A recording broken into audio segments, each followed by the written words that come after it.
Bonjour chers auditeurs de l'ODJ Média, notre chroniqueur de l'ODJ, Salma Labtahar, partage son avis et sa réflexion, dans un article qu'il a intitulé « Les droits des femmes au Maroc selon le baromètre arabe, des résultats mitigés », qu'on écoutera ensemble dans ce podcast. Notre journaliste débute son article de la manière suivante. Le dernier rapport du baromètre arabe présente des données fascinantes sur les dynamiques sociales au Maroc, notamment concernant les droits des femmes. Il apparaît que, malgré quelques progrès notables, la perception de l'égalité des sexes recule. Alors que le pays s'apprête à réformer le code de la famille, cette étude souligne le long chemin qu'il reste à parcourir pour assurer des conditions plus égalitaires pour les femmes marocaines. Le rapport annuel du baromètre arabe, publié la semaine dernière, offre une richesse d'informations détaillées sur les dynamiques de la société marocaine. Chaque section de cette étude mérite une analyse approfondie, tant les données sont révélatrices. Parmi les sujets abordés, les droits des femmes retiennent particulièrement notre attention en raison des défis persistants et des enjeux soulevés, notamment à l'approche de la réforme du Code de la famille. Les données montrent une évolution contrastée des droits des femmes au Maroc. Bien que des progrès significatifs aient été réalisés, certains obstacles demeurent, exacerbés par des attitudes socio-économiques et culturelles profondément enracinées.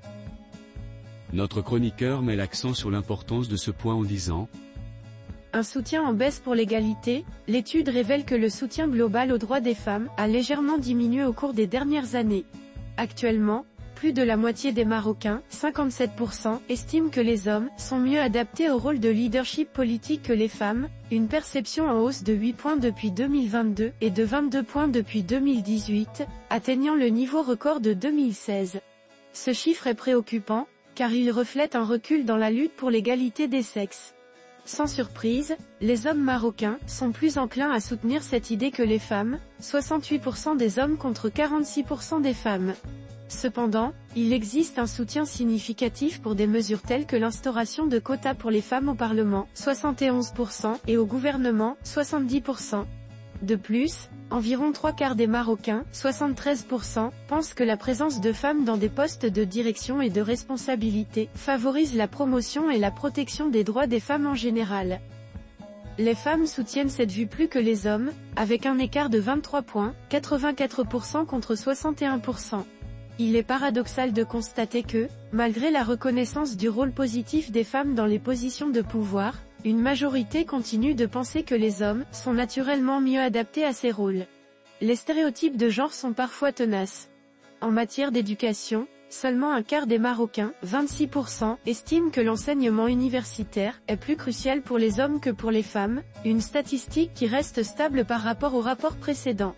Les hommes sont bien plus nombreux que les femmes à partager cette opinion, 37% contre 16%. De plus, les personnes ayant des difficultés financières sont plus enclines à penser ainsi que celles plus aisées, 31% contre 21%. Dans le domaine professionnel, environ 2/3, 64%, des Marocains pensent que les hommes et les femmes devraient avoir des opportunités de travail égales. Cependant, ce chiffre a baissé de 11 points par rapport à 2006, où 75% soutenaient cette égalité. Les principaux obstacles cités pour l'accès des femmes au marché du travail incluent le manque d'emplois disponibles, 17%, les bas salaires, 14%, les préjugés contre les femmes, 13%, et le manque de solutions de garde d'enfants, 12%. Ces défis structurels entravent la progression des femmes. Bien que la majorité des Marocains reconnaissent la nécessité d'opportunités égales, la baisse par rapport aux années passées suscite des inquiétudes et appelle à une investigation approfondie. L'auteur conclut son article en ces mots. Harcèlement et violence, le rapport souligne un fait alarmant, le harcèlement des femmes est omniprésent au Maroc, une réalité reconnue par presque tout le monde. 79% des Marocains admettent qu'il est fréquent dans les rues, et 65% qu'il est courant sur le lieu de travail. Concernant la violence contre les femmes, une minorité, 13%, pense qu'elle a augmenté au cours de la dernière année, 40% estiment qu'elle a diminué, et environ un tiers, 32%, pensent qu'il n'y a pas eu de changement. Malgré de nombreux efforts déployés à l'échelle nationale, pour assurer aux femmes un environnement sûr, y compris depuis la première campagne en 1998, de nombreuses initiatives restent nécessaires. Socialement, Une majorité écrasante de Marocains, 79%, soutient le droit des femmes de refuser un mariage imposé par leur famille. Cependant, 6 Marocains sur 10, 61%, estiment que les hommes devraient avoir le dernier mot dans les affaires familiales. Cette dichotomie révèle un soutien à l'autonomie des femmes dans le choix de leur conjoint, tout en maintenant la croyance en la supériorité des hommes dans la gestion des affaires familiales. Mais qu'en est-il si l'affaire familiale concerne le mariage de la fille? La femme aurait donc le droit de refuser un mari imposé par un père qui décide pour elle?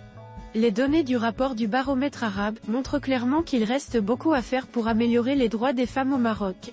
Les stéréotypes de genre et les inégalités structurelles persistent et freinent les progrès, au moment où le pays se prépare à réformer le code de la famille.